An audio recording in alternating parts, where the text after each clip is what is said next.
I've spoken about magical thinking and satanic agreements in the past. I also repeated the subject in some of the live streams I did past month.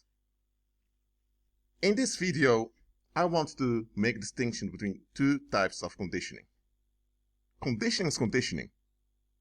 But, okay, I'll just dive into it. You'll understand what I'm saying. Your parents conditioned you because your parents were the extension of the society you grew up in. So it's not just your parents were just the agents of the community. The community conditioned you. Now, your first name is a conditioning. If they used another name to refer to you, you would have a different first name. Your native language was also conditioned into you. It didn't come from you, you didn't invent it. If you're a native English speaker, you did not invent English. English, you can't take credit for it because it's not your creation. It's a language you've inherited and you've been associated with it, but it's not really your language. The same with your first name, even though a lot of people consider their first name to be theirs, while it's something that's been conditioned into them. Look, your community conditions you to say thank you, yes sir, yes ma'am, and to say hello, or good morning, or goodbye. They conditioned you to operate in the community. They conditioned you to walk on the left side of the road if you're from Britain, or on the right side if you're in another country. So not everything they've conditioned you into was wrong. Some of the things you were conditioned into were just practical things for daily life. For example, that you need to take the trash out. Well, you don't really have to explain that. If you leave the trash inside, it's going to become an unhealthy environment for all of you. Cleaning up your room, that is both for you to learn to manage your space as well as to not become chaotic by having this chaos around you all the time. There's nothing wrong with chaos in itself. But as a human being, it's good for you to manage your environment as far as you can. And cleaning up your room is a practice in this. So not everything you've been conditioned into was wrong. Not everything you've been conditioned into was a trap. No. Some things you've been conditioned into them for practical reasons. When you were a small kid, your parents told you don't talk to strangers. Why not? You were just a child. And as a child, you had less options than you have now as an adult. So if you encountered a creep as a child, you could scream and run away, but the adult has a heavier body, a bigger body, so the adult would be more capable of harming you. Now that you're an adult, the predator or creep needs to watch out. So that's why when you were a child, it convinced you not to talk to strangers. It was something practical for them. So not everything your parents taught you or society taught you was evil in itself. But now here it comes. You also have another type of conditioning, and this type of conditioning is wrong. It's the conditioning in which they traumatize you not to look at the bigger picture. Society to condition you in practical matters, which is necessary for daily interaction in daily life, but they also condition you not to look at the bigger picture, not to ask constructive questions. And that type of conditioning is wrong. No matter the situation, it's wrong. You should always be alert and examine what you're dealing with or what you're involved in. The moment you're not allowed to question, maybe not question, the moment you're not allowed to examine, not to reflect on what you're involved in, nor what you're dealing with, then you know that there's a hidden agenda. And because you're not allowed to see that hidden agenda, you're traumatized not to look at the bigger picture. Because the moment you look at the bigger picture, likely you will not cooperate. Likely you would say, okay, I'm out of here. For example, let's say that someone asks you to help them out. They ask you if you could lend them 400, if you can give them a loan of 500 euros, and they would pay you back later. Let's say you have the money, it's not a problem for you. You do it. Then after a month, they ask for 200 euros. And you think, okay. But in the third month, when they ask for 700 euros, we're going to think, hold on a minute. Why do they keep loaning money from me? They never pay back. Okay, I don't have to receive a repayment of the money because I have money enough. But why do they keep extracting money from me? And when you begin to ask them what the money is for, they're very vague. They really don't want you to ask questions. And later you find out that the money is being used for drug trafficking, for other stuff. And then you realize, That's why the individual came up with those fake stories on why they needed money so quickly. Because if they would have been transparent and direct with what they want to do with it, they knew I would say no. Because they know very well that I don't support drug trafficking nor any type of criminal activity. So, that's why they didn't want me to reflect nor examine their requests. So, when you're not allowed to reflect on something, nor to examine something, that is a big red flag. And what happens in the world is, I say we because believers sometimes also do it, believers also do this, so I need to mention this. We often only focus on the practical daily stuff, and we don't examine the context of things. On one hand, this is understandable, because you're dealing with daily stuff. Putting out the trash, cleaning your room or cleaning your apartment or house, driving on the right side of the road, saying good morning, goodbye. You're dealing with people in daily life. So the daily practical matters are relevant. But they're not the most relevant thing. The most relevant thing is what is going on around those daily practical matters. Or better said, yes, the daily practical things are relevant, but those daily practical stuff, they happen in a context. And it's important for you to be aware of the context in which those things take place. For example, let's say I say someone goes to the bank. Okay, then you say, okay, Rashid, someone goes to the bank, so what? But then I tell you they go to the bank at 1 a.m. in the morning. If I mention the context, it happens at night at 1 a.m. Well, that's considered morning, but it's still dark, so let me just call it night. You would look at me and say, Rashid, what is someone going to the bank for at 1 a.m. in the morning, or which is still night? It's still dark. And then I tell them that someone goes to a bank at 1 a.m. in Tokyo, Japan. And then someone realizes, Tokyo is a special province which serves as the capital of Japan, and there you have a 24/7 economy, so banks are open 24/7. So now you can process it, because now it adds up. Now it's in harmony with the context. So the content, someone going to the bank at 1 a.m. in the morning, is in harmony with the context, which is that Japan has a 24/7 economy, so you can go to the bank anytime. But let's say that someone lives somewhere in a village in Arkansas, in the state of Arkansas, in the United States. And in that village, there's no bank to begin with, so you have to go to the nearest town. And the banks close at 10 p.m. If I mention that someone from the state of Arkansas, from a small village, went to the bank at 1 a.m. in the morning, people think, okay, something doesn't end up here because the bank's not open at the time. So you see how context matters. So the daily practical things that you've been conditioned into by society, whether it's just your first name, your native language, grammar and spelling rules of the language that you use, or which currency to use, those practical things, they're not bad in themselves. Not all of them, because some of those practical things are traps. Some of them are. But in general, those practical things are just practical. But if you were never told to reflect on the context in which things take place, that means you've been deceived. And that is what happened to our parents, grandparents, and also great-grandparents for generations. This is what has been happening. Generation of generation, people are conditioned multiple and diverse contexts that they don't reflect on. Now, why is it important to reflect on the context of things? Because this is how it goes. I'm going to give an example. Let's say you enter a town, okay? And you want to organize a party in that town for your friends to come over. Let's say nobody resists you, and you continue. And you have the party, and when the party is going on, now people are calling the police saying that they don't want this around. What's going to happen? The cops are going to tell you, and not you, but the cops are going to tell the people that are complaining, why didn't you open your mouth when they were about to do this? You remained quiet while this was unfolding. If you didn't want it to happen, you should have stopped it. And then the police officer uses a parable.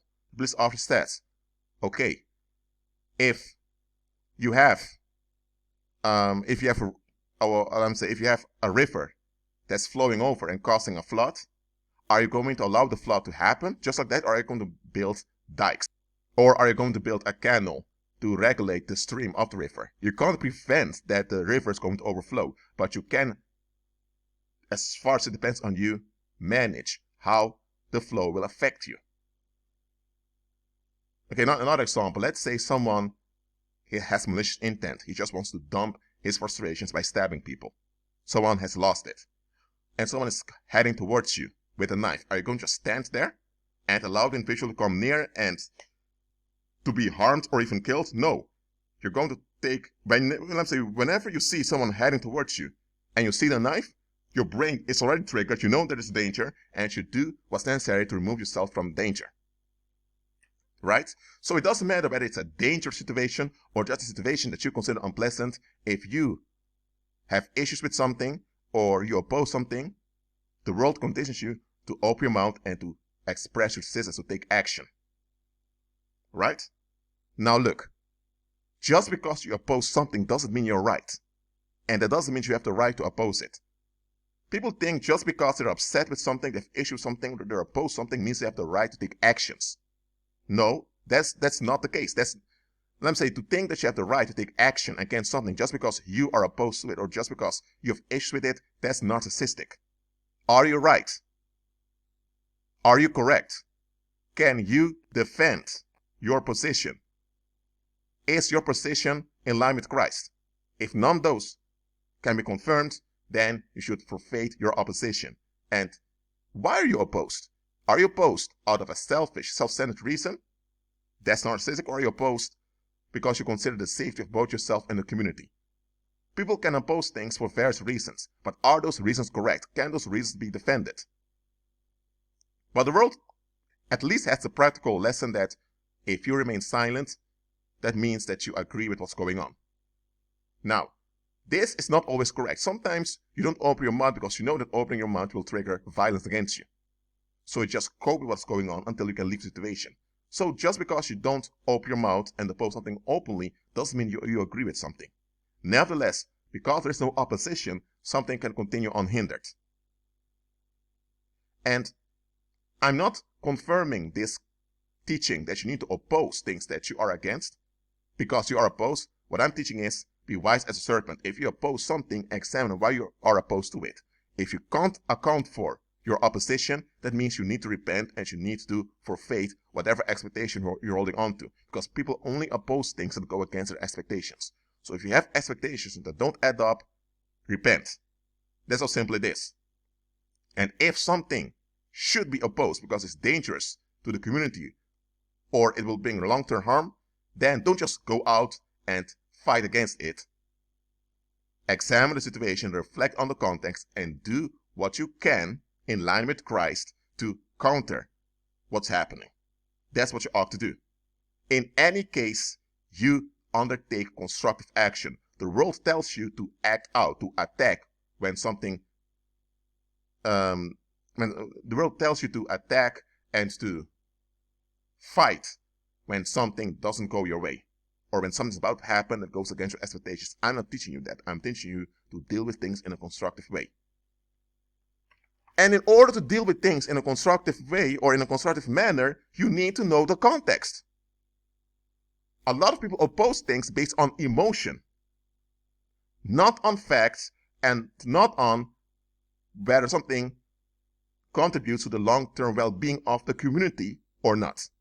A lot of people just oppose things just because they want to oppose something. They just want to feel as if they have control, so they oppose things just to be relieved.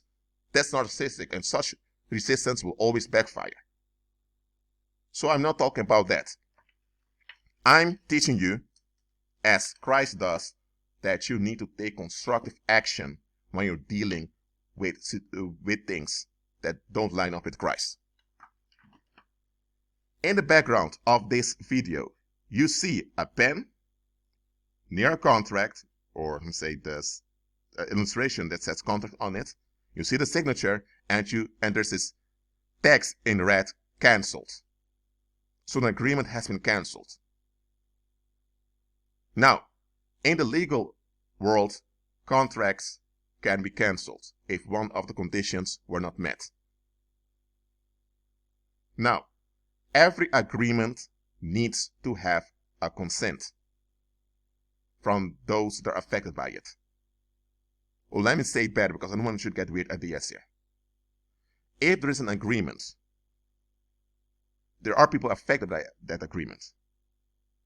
If there's enough opposition and resistance against the agreement will likely be cancelled because the agreement cannot last with so much opposition. Let's say that the government suddenly decided that some private corporation has the right to manage the hospitals in an area.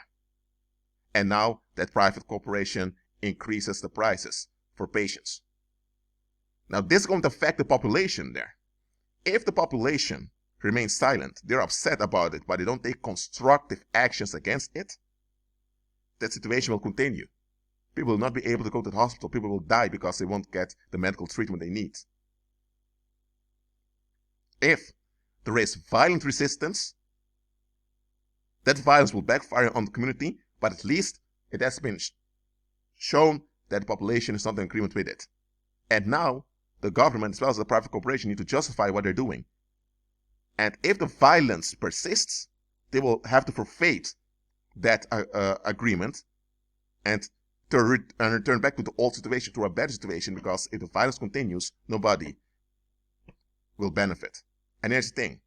If the violence continues, but the population doesn't come up with constructive solutions, they'll be fighting amongst themselves, think they're fighting a good cause. So, violent resistance does work, but the effects are short-lived, or better, the benefits are short-lived. In any case, that agreement between the government and the private corporation, unless long-term solutions are offered and no long-term operation is conducted to counter the agreement, that agreement will continue. So if such a thing would happen and the population remains silent, don't fight against it, the population consents with it. Because it's the population that allow it to happen. Because if the population would stop it, the agreement wouldn't continue. That's how it works with all policies. Every policy can only continue because the governed, so those upon whom it's enforced, get along with it. That's why often when policymakers have a hidden agenda with a policy, they first cause division in a community, so people are distracted by internal conflicts, so they will not have any strength left to fight a policy that none of them wants. This is divide and conquer to divide and rule, and it works well. The enemy uses this all the time. So, what does this have to do with contract consults? Okay, I've given some examples in this video already. See it like this. If there is some kind of defect or dysfunction in a community, it will be transferred to the next generation unless the next generation counters those generational curses. And you have two types of countering. You have violent resistance, where people just lash out because they're upset with something. That is destructive. And you have countering things in a constructive manner. The second type of countering is real countering something because you don't want any harm, but you want the long-term well-being of everyone involved, as far as that's possible. However, to counter something in a constructive manner, you need to know the context. And when it comes to societal or collective defects and dysfunctions, unless the next generation, which is the youth, counters the contention of their ancestors, those same contentions will be transferred by them to the next generation. So you need to counsel satanic agreements of your ancestors. You have to. Because if you don't, it will continue. Okay, let me give an example. Let's say that your father passed away and your father had 400,000 euros in debt with diverse creditors. Your father passed away. After the funeral, just 2 days after the funeral, you receive a phone call. One of the creditors of your father expects the next payment by next Monday. But then you tell them, hold on, sir. I'm not Robert Smith, Sr. I'm James Smith, the son of Robert Smith, Sr. Robert Smith, Sr. passed away a week ago. You had issues with Robert Smith, Sr., right? The creditor said yes, true. Then why didn't you arrange this while Robert Smith Sr. was still alive? He was the one that didn't pay you guys back. He was the one that maybe scammed you. I don't know what my father did, but it was my father that did it, not me. But then the creditor said, yes, but then you said, no, nothing but. I did not consent to the agreements of my father. I didn't. So why should I consent with the burdens that come along with it? If my father did something on my behalf when he was still alive, then of course I'll be behind it. I'll cover it because he did it for me. But my father, he died at age 70. And as far as I'm concerned, this debt was created when he was 27. So you mean to tell me that all those decades, there was no way to arrange this with him? And now I'm in my 40s, I don't have to take that charge? Are you out of your mind? Let's say you do this with all the creditors that call you. None of them come to bother you anymore. But let's say you are not informed well. And you think, oh dear, I need to pay next Monday. If I don't pay next Monday, something bad is going to happen. What happens now? Mentally, you agree with the black magic. You agree with the threat. And once you agree with the threat, you already empowered it. So even if next Monday you're not able to pay and nothing bad happens, in the sense that some action is taken against you, you're already stressed out. So now your health is affected. And even if that bailiff doesn't come after you anymore because the judge says to him, sir, Robert Smith Sr. died. Leave the son alone. Even if that would happen behind the scenes, you're not aware of it. You're still stressed out. And now you need to go to the hospital because you have bodily sickness. Now your family life is harmed by it. What happened? Your father, when he was alive, he had contention that haunted him. He passed away. That contention depended on your father not being delivered. So now that contention needs a substitute victim to continue. And because you're closest to your father, it's very easy for the contention to shift towards you, to drain you. And that will automatically happen unless you stop it. And you don't stop it by saying stop. You don't stop it by becoming emotional. You stop it by taking constructive measures to remove yourself from danger. You don't stop it by injuring those that are used by evil spirits in the contention, because that's a trap. No, you counter it and stop it by walking by faith, and by doing that, you deal with it in a constructive way so that you will be freed from it instead of being relieved. So it can be. I used the example of a man that was haunted by bailiffs and debt. It can be something else. It can be that your mother was haunted by exploitation. Everyone around her, wherever she went, tried to exploit her. And you are her daughter, and she knows that people try to exploit you too. Now, those people never knew your mother. Those people that you encounter now that want to exploit you, they don't know the people that exploited your mother. So there's no collective conspiracy of human beings against you. what's going on is that your mother, who was victimized, she had the mark of victimization on her. She had this wound in her energy field that attracted victimization spirits. So now those victimization spirits now want a fresh source of supply. Because evil spirits, they feed off of negative energy. So now they want you to become wounded so that now they can use that wound to attract exploitative people and narcissistic people towards you to drain you. Why? By doing this, they are generating negative situations of which they can feed. So it's evil spirits that seek to extend the contract to you. But you have the ability to refuse it. You don't refuse it with paranormal means, because then you'll be shifting from one haunting to the next. What you do is you break all those satanic agreements in the name of Christ Jesus. By the blood of the Lamb, you've been made free.